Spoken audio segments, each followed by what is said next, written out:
Hello and welcome to Lab 11, Seismology. This lab video has been presented to you as a way to instruct you page by page, step by step through this free lab manual. I find this video quite efficient and helpful for those that are taking this course independently or perhaps just need some additional refreshers on how to complete some of the activities provided throughout this lab. As we can see, this lab's objectives are to learn and identify the three types of stresses that can cause normal, reverse, and strike-slip faults. We'll also analyze the spatial distribution of faults in Southern California. We'll be able to describe the differences between P and S waves. We'll be able to explain an earthquake's epicenter and its location. We'll be able to differentiate between earthquake magnitude and its intensity, analyze liquefaction hazards, also look at estimates and location of probability, as well as explain how earthquake vulnerability varies from different communities. That being said, let's start Lab 11.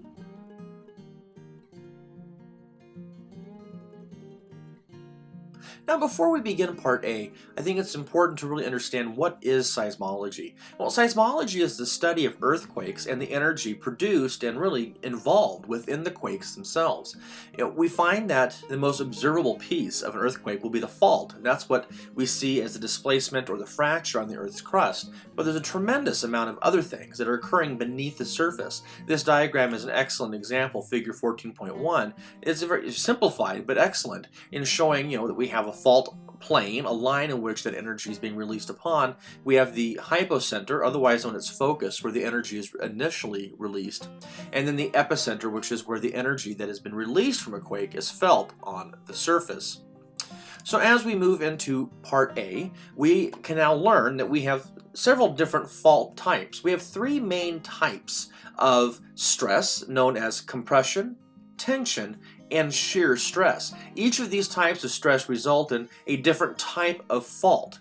So as we can see below, we can identify fault scarps, hanging walls, and foot walls. Those are all results of an earthquake, but the type of faults that are identified on the surface itself can be seen below, which is being a reverse fault, a normal fault, and then lastly a strike-slip fault. It is often that we have words that kind of mean the same thing when we talk about faulting, but what we'll observe here is these are the three prominent types. Are there others? Yes. There are many other different ways in which the Earth itself is defaced by energy releases and storage. But these are the prominent three that we're going to be able to work with in this lab. Some keys that we can see within reverse faults: note that there is compression, which means the rock itself is pushing until it pops up, one on top of the other. We can see that with normal extension faulting, which is where pull apart and it kind of tears and drops down.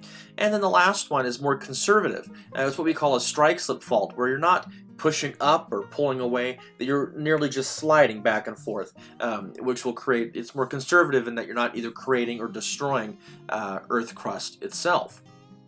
So then as we move forward, here's some great videos. You just go ahead and scan that QR code or click that hyperlink. It's about 51 seconds, but it gives you a visual of all three types of these faults.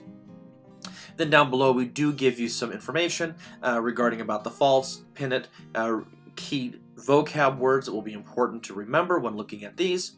And then we have a complete table 14.1. So let me scroll down here. So here we have a very classic fault diagram showing one of each. What this red bar is representing is just Earth, right? It's showing a specific layer of Earth, so we can see what is the motion involved. We can also identify, with these are, see my mouse right here, these are showing the direction. It's like an arrow showing the direction in which the Earth is moving. Where is it moving away from one another? Is it moving, this way, or is it moving on top? So your job is to fill out this form by identifying the types of stress that can create this fault, and then identify the name of the fault itself. So then, as we move forward, it brings into something more specific, looking at the San Andreas Fault. We find that the San Andreas Fault complex is a strike-slip boundary, but it is incredibly complicated, as we will later identify. So this diagram here, figure 14.6, made by our friend Waverly, is a very simplified fault diagram of Southern California. We can also identify within this diagram that there are three prominent fault types that we can see. We can see that the long dashed line represents normal faults, the dotted line represents reverse faults, and the strike slip represents a solid line. So we can see that there's quite a collection of all of these types of faults within the Southern California region. If you look a little closer, you'll see there's a lighter gray line. That represents the boundary, so we can see the Channel Islands, we can see the border of California on either side, and we can kind of identify those pieces. So what this activity is having you do is using a highlighter, a colored pencil, a crayon, trace the main fault of the San Andreas Fault Complex. Hint, because this is quite overwhelming, look for the Salton Sea. The Salton Sea is in the southeast area of California, and that will give you a starting point, and then you kind of follow that line as you work your way all the way to the edge of the diagram itself. So then after you do that, the faults extending on the northeast side of the Salton Sea are part of the San Andreas Fault Complex. Highlight those faults as they extend all the way to the northwest portion of this map. So this first activity is having you just identify where the San Andreas Fault is based on that information. So then, moving forward, we have questions 3, 4, 5. Question 3 says, by using an atlas or the internet or Google Earth, locate Bakersfield, Los Angeles, San Diego, and El Centro, and label them on that map as well. So once you find where those 4 locations are, we're going to head back to this page, and you'll identify where they lie on this map of Southern California. Then question 4 says, in one sentence, describe the location of the San Andreas Fault Complex. Hint, use the scale bar to estimate how far inland the fault is located, in relation to perhaps the ocean. So it's really asking you to very quickly describe the location and direction of the fault itself. Is it right along the coast? Is it about X miles or kilometers from the coast? Is it more inland? Things like that.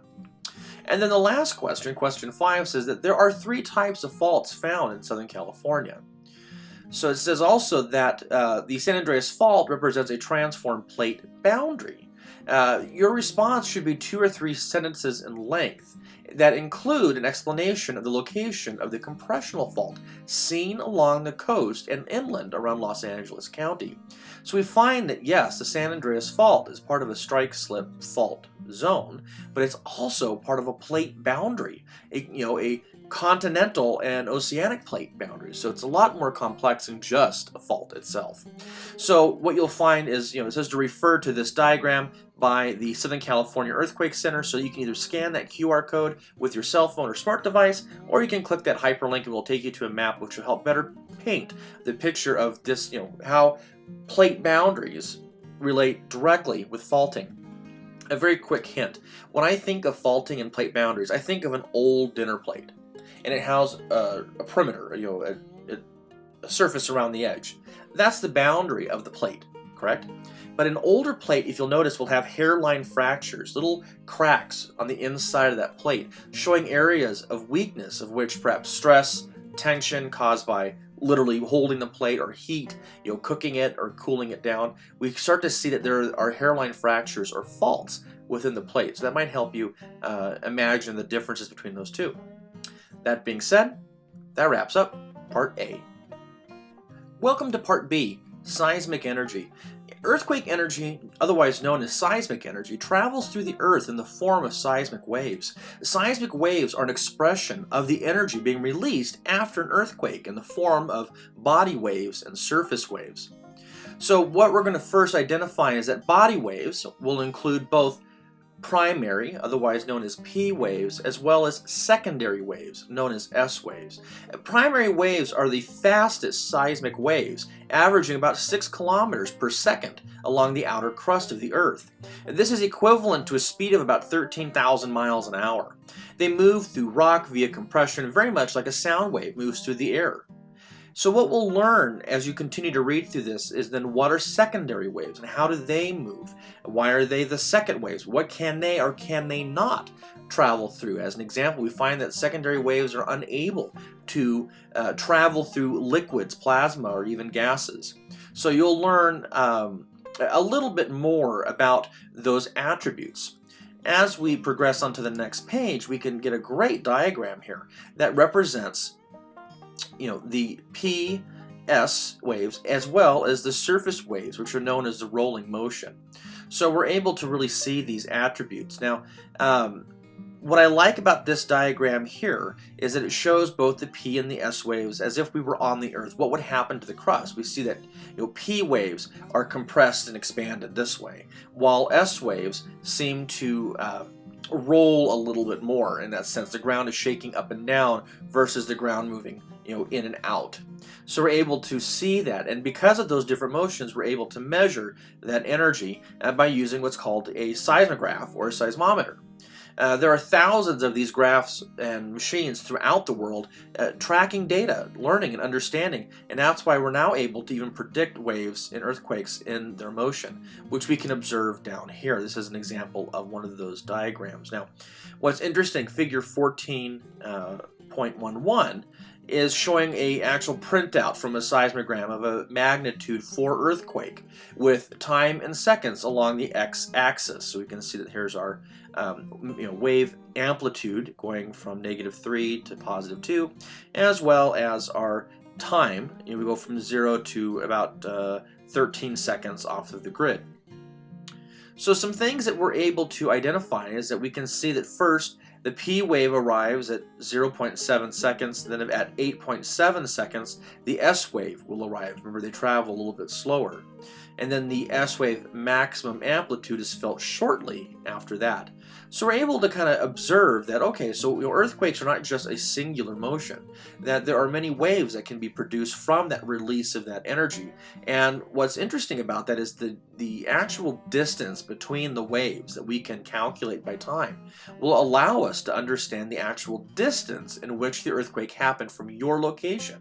We actually use these numbers as a way to triangulate the epicenter of an earthquake itself. So how does that work? Here's a great example. Check it out, a seismograph recording P and S waves. This is part of a earthquake science video. It's only 11 seconds, but it's a great example showing how that works. So then as we progress to this part, it says P and S waves travel at different speeds. As we can observe here, the times have been provided. The average is between 6 and 13 kilometers for P waves and about 3.5 to 7.5 kilometers for S waves. So if we assume an average between those two, we're going to be able to identify some very specific differences. Again, we also learned that certain waves can and cannot travel through liquid, plasma, and gas. So question 6 is asking you to really define the big differences between P and S waves. Obviously, speed and the rate in which they move is a great example, but there are several others. Question 7 is asking, what is the difference between a seismograph and a seismogram, which you can find that information on the previous page that explains the differences between those two. Question 8 asks you to refer to figure 14.11 and asking you to identify what the S and P time is, meaning what is the difference or distance between the S and the P waves of their occurrence. Question 9 then says, well, how far is the seismograph that recorded the seismogram shown in figure 14.11, meaning how far away is your device from the epicenter itself? Well, how would you do that? It's pretty simple. Once you know how many seconds separate those two, you're then able to then multiply that out to find out how far away was it. If we know that it took a certain amount of seconds and we know how many kilometers per second it's able to travel, you're able to figure out then how far away you are from the epicenter of that quake. So let's look at an example. As we can see here, it says that when the P wave speed is 7.5 kilometers per second and the S wave is 4.3, every second an SP time equates a distance of 10 kilometers. So what does that mean? Well, that means essentially, let's say that we're looking at an S and P, and we have an earthquake where you record some of that data, and we find that perhaps the distance or difference between the S and P is, 10 seconds. Well, then we know 10 times 10 is 100. We know that the earthquake epicenter should be 100 kilometers away from the location in which that data was observed. What's interesting about that is it does tell you the distance in which it occurs, but it doesn't tell you the location. it tells you it happened that far out, but not in any particular direction. So we normally draw that in a form of a circle, and we say that it happened somewhere along that line. Now, moving on to question 10, it says, well, again, suppose that you felt an earthquake's P wave arrive at your location, causing some shaking. 30 seconds later, after the P wave had arrived, the S wave now arrives, which causes severe shaking, assuming that the SP time is 30 seconds. A P wave of 7.5 kilometers per second and an S wave speed of 4.3 kilometers per second. How far are you from, starts the next page, the earthquake's epicenter? Provide an answer in both kilometers and miles. So essentially this is a word problem of exactly what we solved above. So you'll be able to calculate that quite easily. So remember I mentioned that we're able to then draw a circle around a location. Well, maybe this is that instance. So I have my earthquake station here, and I identify that it happens some 100 kilometers or 500 kilometers, whatever it might be, away from my location. I draw my circle all the way around me in that distance. The distance from the green dot to the perimeter of my circle will equal the same distance all the way around. Well, then I ask other people at their other stations, did you get the same data? What did you find out? What was the SP distance? How far away was it from your location? And we end up creating these circles, and at some point they will all intersect over one exact spot. And that intersecting point then identifies what we call our epicenter. That is where it originated from. So this blurb here gives us some example on what is that idea of triangulation. How do we identify an epicenter based on several plots of data, which is essentially what I just kind of explained, but be sure to read that for additional support. Now, it says before we look at a specific example, let's make sure we understand some specifics. So what we've done here is we've been able to provide some data. We've identified the device names, there's Wilbur 3, and we'll move forward looking at some specific earthquake data, which brings us here. So as you work through this portion here, it's asking you to look at some data. These are some of our example seismograms from Wilbur 3 data service station, as well as some other information as well. So it's asking you first, using the first diagram, the one 14.4 down here, is located at Station 1. Station 1 is in the Disney Wilderness Preserve in Florida. Its latitude is 28.11 degrees, and it also has a longitude of negative 81.43, which is about 81.43 degrees west. The P wave arrival is marked by the red vertical line on the left, and we also see that the S has been identified with a blue vertical line. So what it's going to ask you to do first is to identify the S and P time. So then you'll solve the S and P time. Then it says for you to find the distance in kilometers using the formulas that we did before. This guy here, again, this is just an example, and it kind of walks you through those steps if you need additional help. But it's essentially the same thing we've been working on. So then we have another one. This is a second seismogram that got the same earthquake information. This one's located in Costa Rica. There's also one here, is in Sierra La Laguna Baja, California, in Mexico. Same thing, latitude, longitude gives us the location of where it is, and also gives us our S and P values. Again, find out what is the distance, how far away is it. So now we've taken 3 different stations and got their data. We were able to locate exactly where their stations are by using latitude and longitude. We've also been able to calculate the S and P time, the difference between the arrival of both of those waves. And lastly, we were able to calculate the distance of which from your location, how far away did that earthquake happen from your location. So now that you have that information, we're going to be able to move on to the next step. Now for this part of the activity, we're going to be utilizing this website, the Earthquake Triangulation website. This is fantastic because we used to do this by paper on an actual map. So this is so much easier. So the first step is to scan that QR code or to open up that into its own window, of which I have right here. Here's my little window, and it takes you step by step. Once you open it up, you're going to need to add a station.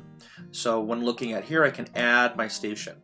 And then it's going to ask you on the bottom, so I'm trying to find it, it has you identify the latitude and longitude, which is identified in the activity itself. So I'm going to actually shrink this up quite a bit so I can try to get me, hello, try to get me in the lab with it. So as an example, we learned that the first one was in Florida over at Disney World. And so we know that the epicenter itself, it gave us a latitude and longitude of, I gotta look in, its latitude is 28.11 degrees. So 28.11 degrees latitude. We also know that it has a longitude of negative 81.43, 81.43. And then now it throws us in the right spot. Now what I do not have is I don't know how your distance was. So I'm just going to assume it was like maybe 100 kilometers, which is not correct, but we'll assume it. Because then you're able to zoom in and notice that as I calculate between, again, the difference between the S and P, and I can multiply that by 10, I can get the actual kilometers in distance. So if it's 100, 150, if it's 200. So what it does is it creates a bubble around the location of your center. And in doing so, once you add a second station, you'll create that data and it will create your triangulation, and you'll create, and at some point, if you're doing this correct, all three bubbles will then overlap on one spot, and that location in which it overlaps will be the epicenter of your earthquake. So once you go ahead and plot all of your stations, it's going to ask you to then identify the name of the towns, the name of the towns that are closest to the epicenter itself, and then it asks you, using your critical thinking skills, why do you think that the three lines don't exactly intersect? They get pretty close, but why is it not exact? And then it asks you to wrap up that piece there. Then moving forward, it says the earthquake that you analyzed for questions 11 through 15, it was a real earthquake. It occurred June 23rd, 2020 in Oaxaca, Mexico. The hypocenter was a depth of about 26.3 kilometers. So figure 14.17 shows the tectonic setting for this earthquake.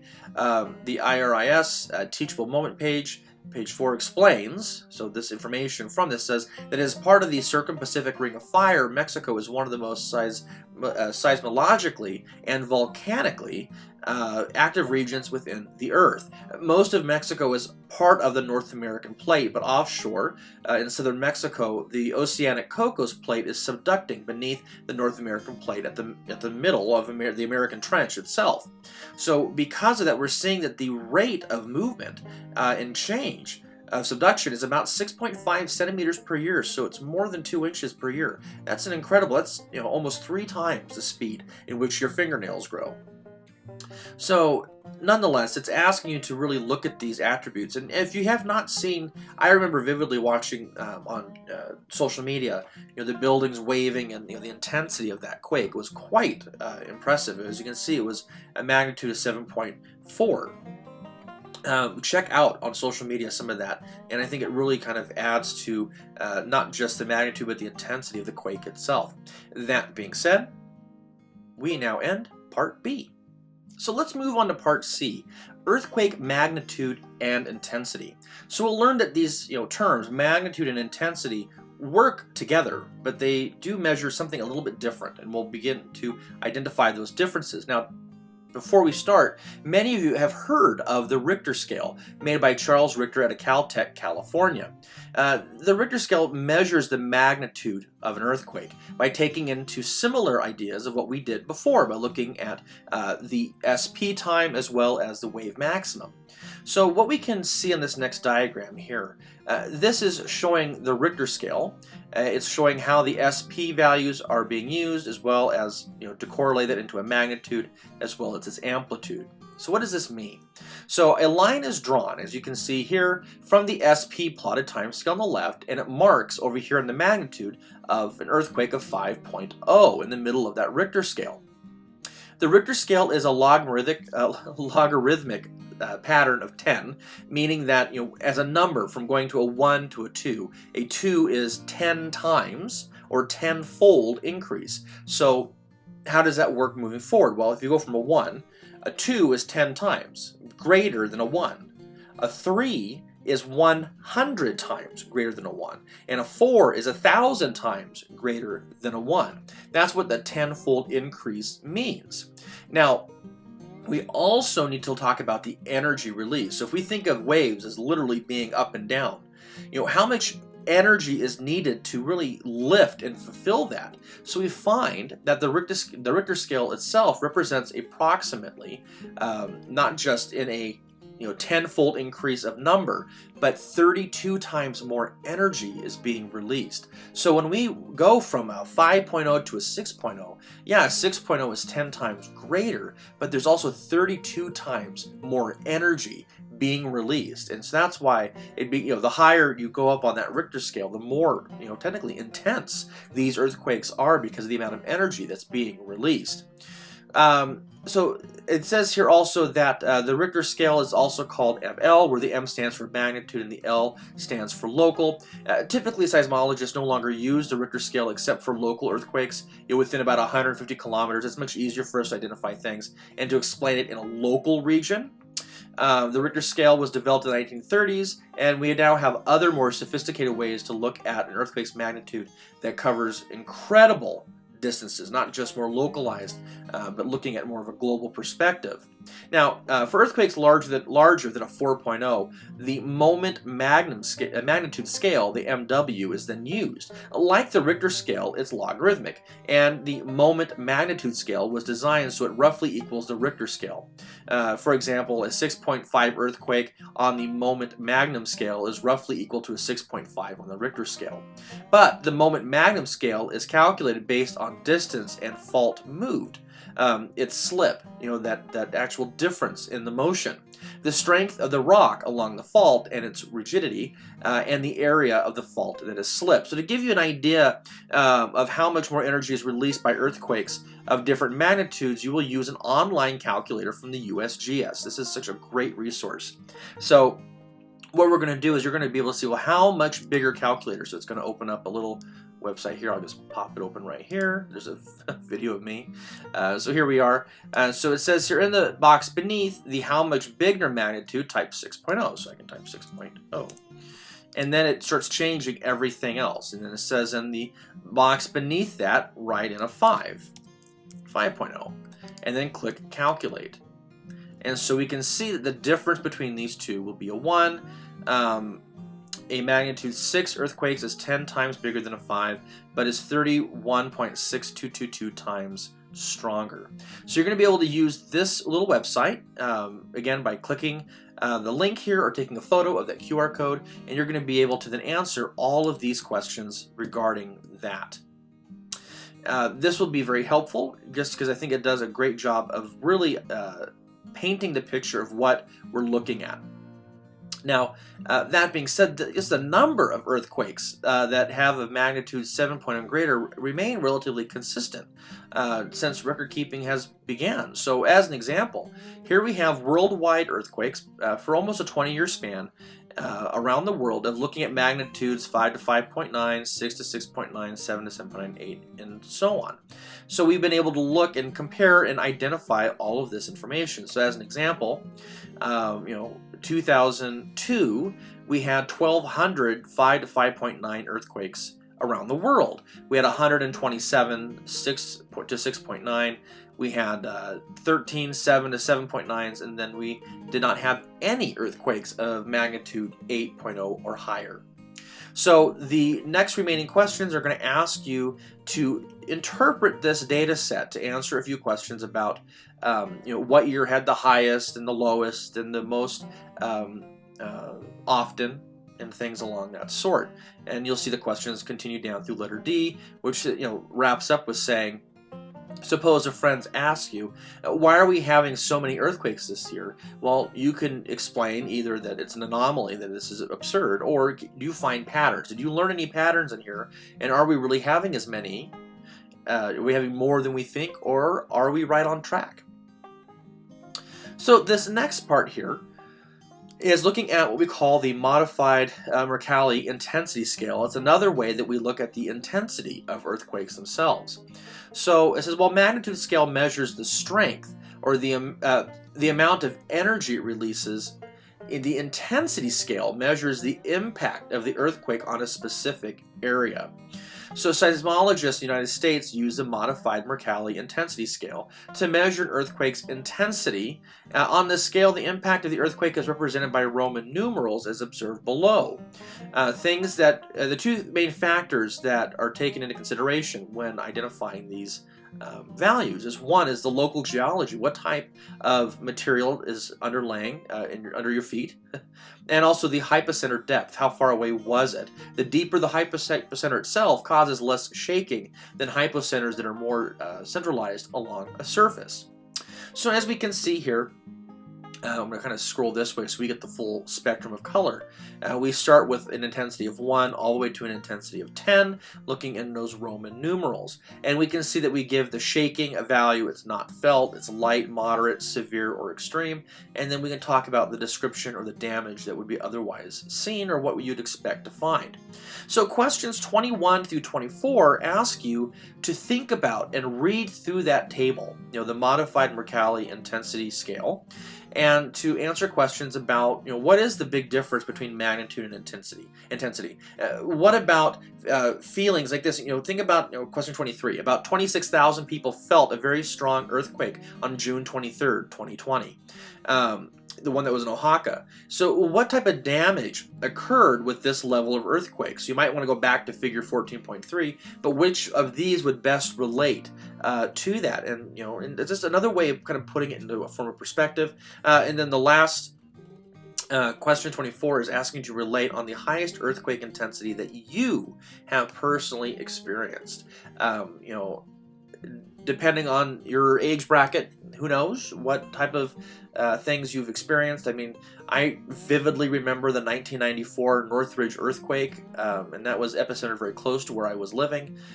But also there's been other earthquakes since then, but I have not experienced, I don't think, anything greater than that, being as close to that epicenter. I know the one that happened in, I think it was 2019. Was one Ridgecrest, California, and that was over like a 7.0, and we felt it all the way over here, but it's several hundred miles away. So, but nonetheless, talk about the earthquake that you experienced and things along that sort, and be able to answer those questions. So then, moving forward, we look into a little bit different. Figure 14.19 shows the modified Mercalli intensity scale mapped for two different earthquakes. The map on the left shows the 94 earthquake itself, which had a magnitude of 6.7. As well as showing the Nisqually earthquake in 2001, with its epicenter as well being marked in Washington.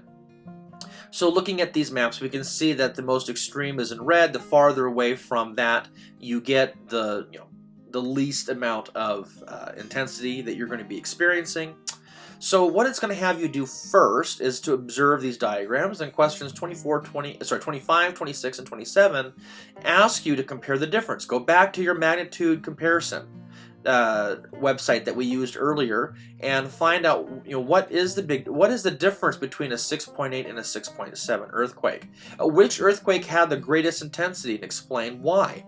Why does the lower magnitude earthquake have a higher intensity? So explain your answers why you think that be the case. So as you work through that, just remember things to take into consideration. And that's going to be, the shaking itself that is observed is what causes the majority of the damage that we see. So depending on, regardless of the amount of energies released, what type of shaking is observed? And I think that will help you work through that. So as you wrap that part up, we move into the next page, which is looking at liquefaction. This is actually quite an interesting topic. Liquefaction occurs with the sediments at or near the surface when they start to behave like a liquid due to the shaking caused by an earthquake. These loosely compacted and water-saturated sand and silt sediments move and flow during a strong shaking. Liquefaction occurs in a variety of natural locations such as marshlands, alluvial, floodplains, beaches, and other areas as well. I live in Santa Clarita, and we do have a lot of areas that are susceptible to liquefaction out in this area. If you want to check it out, here's your QR code. Scan that one or hit your hyperlink here, and it'll take you to a very quick video that explains and shows the different types of liquefaction. Now, figure 14.20 in the bottom is a map of liquefaction hazard probability in northwestern Alameda County in the Bay Area. The map includes the communities of Alameda, Berkeley, Emergyville, Oakland, and Piedmont. Now, based on seismic models, the map predicts the percentage of the area that would liquefy if a 7.1 magnitude were to occur along their prominent fault, which is known as the Hayward Fault. So this is the first part, is that we're looking at the approximate percentage of area predicted to liquefy in a magnitude 7.1 earthquake. If I move on to the next page, this is really interesting. This is a geologic map of northwestern Alameda County showing the different types of geology that we can see there. So we can see that, these ones that start with QHF, QPF, QF, these are all alluvial fan sediments, which means that was material that was brought in by flash floods. AFEM is artificial fill, meaning that it was stuff that was added. We put it there. It was artificial, so it could be like big rocks and dirt and sand. And QDS are beach sands and sand dunes. We get to see that there's quite a variety of sand and really flash flood material that's been brought in.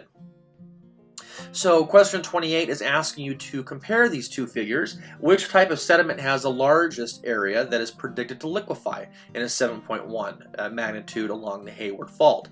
And then 29 says to search Google Maps for Alameda, California, or search the coordinates itself, and click on a satellite view and zoom in on the area of the online map that matches these maps here. List 5 types of infrastructure and buildings that are found within this area that would likely then be, on a surface that would liquefy in a 7.1 magnitude earthquake along the Hayward Fault. I find it's quite easy to just use Google Earth and then to visit Street View and to be able to understand what type of infrastructure. So is it restaurants? Is it industrial? Is it manufacturing? Is it small businesses? Is it apartments? So Street View is an excellent example of how to use the Google Maps for that. Which then brings us to the last question of this part, which is question 30. It says, well, what if a magnitude 6.1 earthquake were to occur in Alameda County? Do you think the same areas would liquefy as shown on figure 14.20? Why or why not? And explain your response in 2 or 3 sentences. So this next part here, which is one of the last segments for this option, this letter, what it's having us do is let's find out if your college is located on a liquefaction area. So what you're going to be able to do here is, again, you can scan the QR code or hit this website, which is called the Seismic Hazard Program website. You're going to read through this text, and it's going to present you, again, with a website where you can work through. And you're going to answer questions about the institution in which you attend. So if you attend Alameda Community College, College of the Canyon, Santa Monica City College, Pasadena City College, or something down in San Diego and Mesa, depending on your location, your answers are going to be very, very, very different. Again, click the link, takes you to a website. You'll be able to then identify and work through these steps very easily. Things to point out. I think step 5 is very important in that it gives you the colors. I think that color really helps me represent as to what stands for what. So as an example, you'll find that what color represents a fault zone, it will be yellow. So you'll be able to clearly identify all the fault zones that have been identified with using yellow. So make sure you really understand what those colors represent when you're looking at those maps.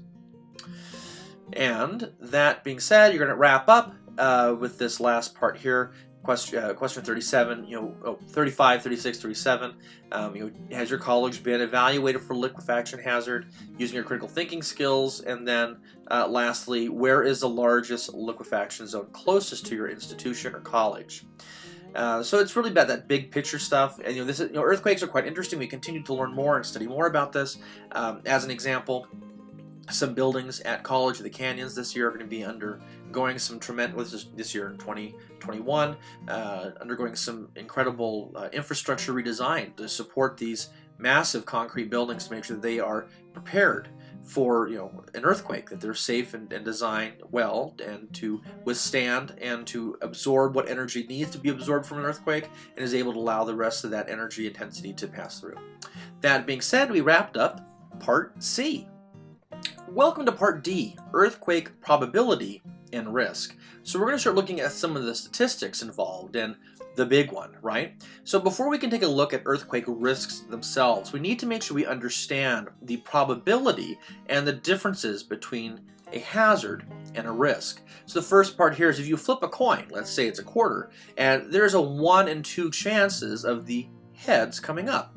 So 1 divided by 2 is 50%. So the coin flip has a 50% probability. Well, what if you rolled a 6-sided die? One dice, there is 1 in 6 chance you'll roll a 1, so which means you have approximately a 17% chance of rolling a 1, which is a 17% chance probability. Now, a hazard has the potential to cause harm, while risk is the probability of a hazard event causing harm. So hazard is the potential cause, and the risk is the probability of that hazard causing harm. So earthquakes are an example of a hazard, and the risk of an earthquake is the probability that a particular earthquake will cause loss of life, injuries, or even property damage. So what we're going to be able to do is by utilizing some different imagery and different ideas and processes, we're going to be able to look at some earthquake data, some relative pieces. As we can see here, this is a map of likelihood of experiencing a 6.7 or larger earthquake within the next 30 years. This data has been put together by tremendous amounts of research and information.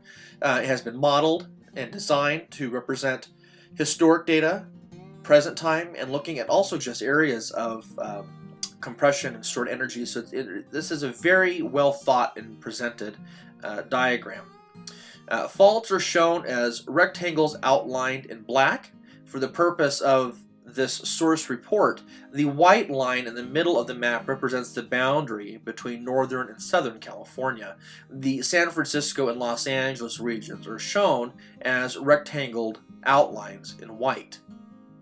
So as we're able to look at this diagram here, we're looking at information as it says, the 6.7 magnitude was selected because that was the same as the 94 Northridge earthquake, and a 30-year time frame is being used. That is a typical time frame for a residential mortgage, a 30-year mortgage. So we're looking at these within a 30-year, what is your likelihood of experiencing an earthquake? So before we move on, think about where you live. From here you can very easily identify the San Andreas Fault as it works its way all the way through. Obviously that there are areas that are along that fault zone that are more likely to have earthquakes than others, but notice that pretty much everywhere, everywhere it is possible for an earthquake. It's just what is the probability? What is that difference is what changes. So moving into this, question 38 does ask, while referring to that figure, what is the highest probability or 6.7 or larger earthquake will occur within the next 30 years? So that being said, where are those locations? Look for the location with that pink to purple shadowing. Do you live in one of those areas, right? Down below, table 14.4 provides probabilities of earthquakes of particular magnitudes occurring in the next 30 years, starting from 2014 onward. Refer to the caption to explain the boundaries that were set. But what we can see here, these are the regions, the magnitude, and the 30-year likelihood of one or more of these events. So as you can see, Northern California having a magnitude 8.0 or higher is about, you have a 5% chance of having one of those in 30 years. So question 39 through 43 will first have you observe this table and interpret those locations. What region has the highest likelihood of a 6.0 or greater, and so on and so forth. Then the last question, 44, says, what are 3 conclusions that can be made based on this table? What are 3 things that you can observe? Things about regions that might have similarities that are of high risk, or areas or locations that might be of low risk. What are some patterns and conclusions that you can come up with when looking at that? So then moving forward, it says, as mentioned above, slip rate data is utilized in the UCERF3. Figure 14.23, which is down below, shows the average slip rate in millimeters per year along major faults. In addition to forecasting probabilities in Northern California, Southern California, and the San Francisco and Los Angeles regions, they have assigned individual 30-year probabilities as well.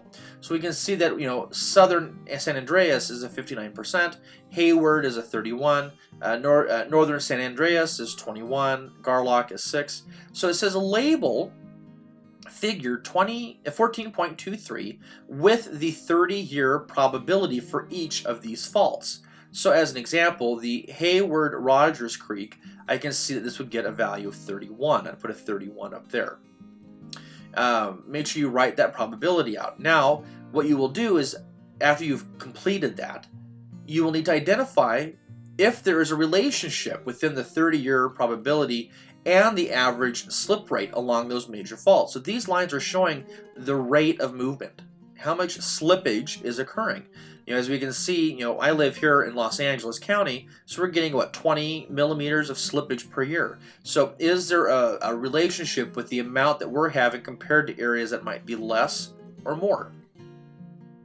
So it says, that being said, your response should be 2 to 3 sentences in length, including whether or not the locations of the highest probabilities are the locations with the highest or lowest or average amount of slip.